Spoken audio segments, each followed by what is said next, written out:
Perlindungan terhadap korban kekerasan seksual perlu menjadi perhatian kita bersama. Utamanya kekerasan seksual pada perempuan yang mendesak harus segera ditangani. Saya mencermati dengan seksama rancangan undang-undang tentang tindak pidana kekerasan seksual sejak dalam proses pembentukan pada tahun 2016 hingga saat ini masih berproses di DPR. Karena itu, saya memerintahkan Menteri Hukum dan Hak Asasi Manusia serta Menteri Pemberdayaan Perempuan dan Perlindungan Anak untuk segera melakukan koordinasi dan konsultasi dengan DPR dalam pembahasan RUU tentang tindak pidana kekerasan seksual ini, agar ada langkah-langkah. Itu bisa juga kita naturalisasi pemain bola yang hebat, lalu kita jodohkan dengan perempuan Indonesia. Percepatan. Saya juga telah meminta pada gugus tugas pemerintah yang menangani RUU tindak pidana kekerasan seksual untuk segera menyiapkan daftar inventarisasi masalah terhadap draft RUU yang sedang disiapkan oleh DPR RI. Sehingga proses pembahasan bersama nanti lebih cepat. Saya berharap RUU tindak pidana kekerasan seksual ini segera disahkan. Indonesia darurat kekerasan seksual terhadap anak-anak dan perempuan. Anak dan perempuan silih berganti jadi korban. Sehingga dapat memberikan perlindungan secara maksimal bagi korban kekerasan seksual di tanah air. Saya rasa itu yang dapat saya sampaikan. Terima kasih.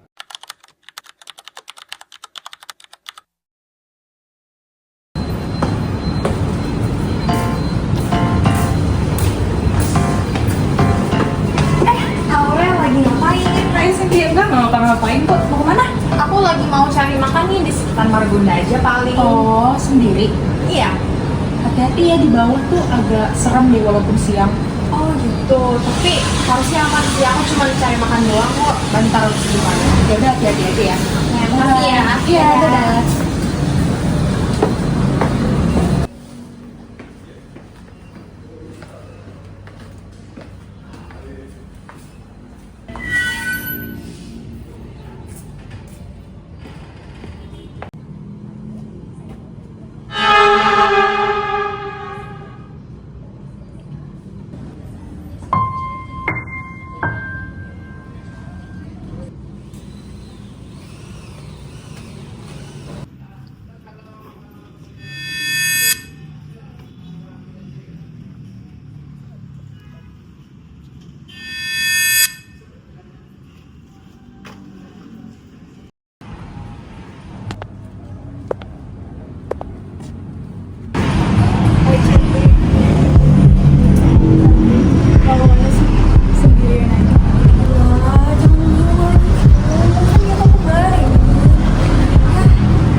Jangan macam-macam, Mas.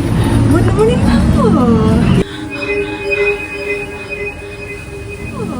Yuk, aku temenin aja. Mau kemana? Tolong! Gue ngapain? Lu siapa sih marah-marah? Lah, lu yang siapa kenapa ngasihin temen gue? Lah, dia yang lewat dalam sini. Dia yang ngundang gue. Jangan disempit beginian. Gila ya, gue laporin lu ya. Bagaimana ruang aman Cynthia telah diintervensi oleh pihak yang dikenal melalui penetrasi fisik di ruang publik bahkan di siang hari. Situasi seperti ini dapat terjadi pada siapa saja, di mana saja. Karena itu ada beberapa hal penting yang harus kita ingat. Pertama, jangan ragu untuk mengintervensi dan memberikan pertolongan. Anda dapat memberikan pertolongan melalui Satgas, PPKS ataupun pihak kepolisian. Ingat, posisi diam hanya dapat memberikan posisi yang lebih berbahaya kepada korban. Kedua, jangan pernah menyalahkan korban kekerasan seksual. Kita perlu mengamankan dan merangkul korban kekerasan seksual yang baru saja mengalami peristiwa traumatis. Kekerasan seksual terjadi karena ada pelaku yang melakukan tindakan yang tidak dapat dibenarkan, bukan karena pakaian atau tindakan orang. Ketiga, jangan pernah ragu untuk melaporkan kepada pihak yang berwenang, baik itu Satgas PPKS ataupun pihak kepolisian. Tindakan pelaporan tidak hanya dapat menyelamatkan korban, tapi juga dapat mencegah pelaku mengulangi perbuatannya. Ingat bahwa setiap orang berhak untuk merasa aman dan tentram di ruang publik. Ingat, dengan bersuara kita dapat menjaga ruang aman bersama-sama. Aduh, udah mau malam nih. Aku telepon dulu deh anakku.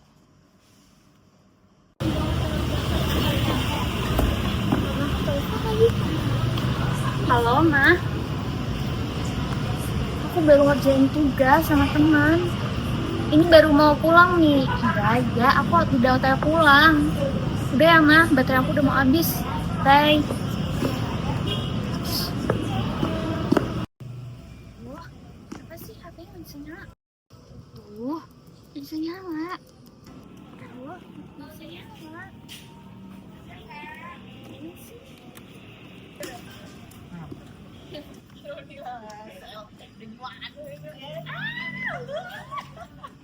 Mading, cewek lu yang mana sekarang? Ya aduh. Kamu siapa tahu kamu cewek yang ada. Tidak aja.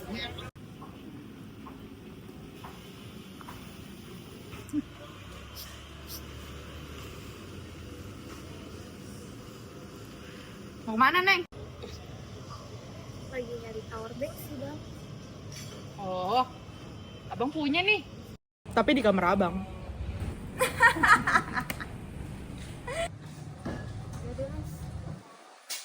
Tuh kan, karena lu no, jadi takut. Tapi nggak tahu sih, takut atau suka. Karena kan cewek zaman sekarang pasti pernah lah ya gitu-gitu. Apalagi cewek seksi kayak dia.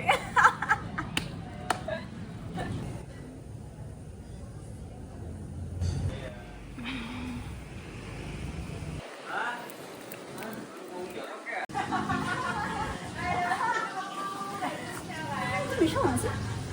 Ngapain dia sama abang-abang? Coba gue rekam deh. Gak bener ya gue.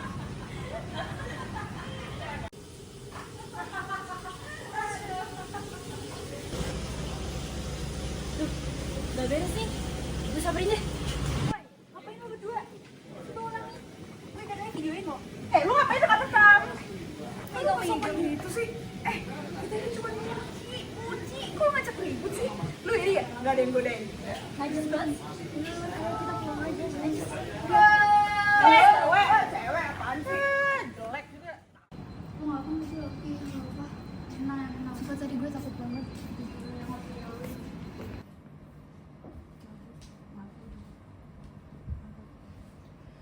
Bahkan melalui kata-kata, pelecehan seksual dapat terjadi.